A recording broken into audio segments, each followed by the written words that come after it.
ವಿದ್ಯುತ್ ಕರೆಂಟ್ ಶಾಕ್ನಿಂದಾಗಿ 1 ಲಕ್ಷ ಮೌಲ್ಯದ 2 ಎಮ್ಮೆಗಳು ಅಸುನೀಗಿರುವ ಘಟನೆ ಬೇಲೂರು ತಾಲೂಕಿನ ನಾಗಿನಹಳ್ಳಿ ವ್ಯಾಪ್ತಿಯ ದಬ್ಬೆಗಡಿ ಭಾಗದ ಭೂತನಗುಡಿ ಹತ್ತಿರ ನಡೆದಿದೆ.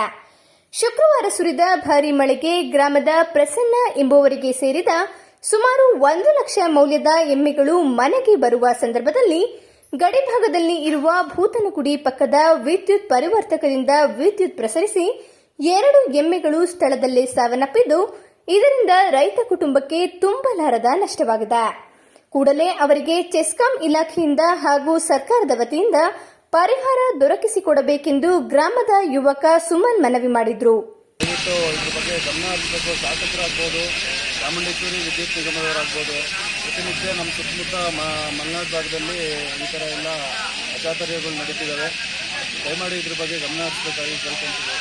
ಸುದ್ದಿಗಾರರೊಂದಿಗೆ ಮಾತನಾಡಿದ ಗ್ರಾಮ ಪಂಚಾಯಿತಿ ಅಧ್ಯಕ್ಷ ಹರೀಶ್, ನಮ್ಮ ಮಲೆನಾಡು ಭಾಗದಲ್ಲಿ ಮಳೆ ಹೆಚ್ಚಳದ ಕಾರಣ ವಿದ್ಯುತ್ ಕಂಬಗಳ ತಂತಿಗಳು ಗಾಳಿ ಮಳೆಗೆ ತುಂಡಾಗಿ ಬೀಳುತ್ತಿದ್ದು, ಇದರಿಂದ ಸಾರ್ವಜನಿಕರ ಆಸ್ತಿ ಹಾಗೂ ಮೂಕ ಪ್ರಾಣಿಗಳು ಬಲಿಯಾಗ್ತಿದೆ. ಕೂಡಲೇ ಚೆಸ್ಕಾಂ ಇಲಾಖೆಯ ಅಧಿಕಾರಿಗಳು ಸುಟ್ಟು ಹೋಗಿರುವ ವಿದ್ಯುತ್ ಪರಿಕರಗಳನ್ನು ಕೂಡಲೇ ಸರಿಪಡಿಸಿಕೊಡಬೇಕು ಹಾಗೂ ನಮ್ಮ ಗ್ರಾಮದ ಪ್ರಸನ್ನ ಎಂಬುವರಿಗೆ ಸೇರಿದ 2 ಎಮ್ಮೆಗಳು ಸಾವನ್ನಪ್ಪಿದ್ದು, ಅದಕ್ಕೆ ಸೂಕ್ತ ಪರಿಹಾರ ನೀಡುವಂತೆ ಮನವಿ ಮಾಡಿದರು.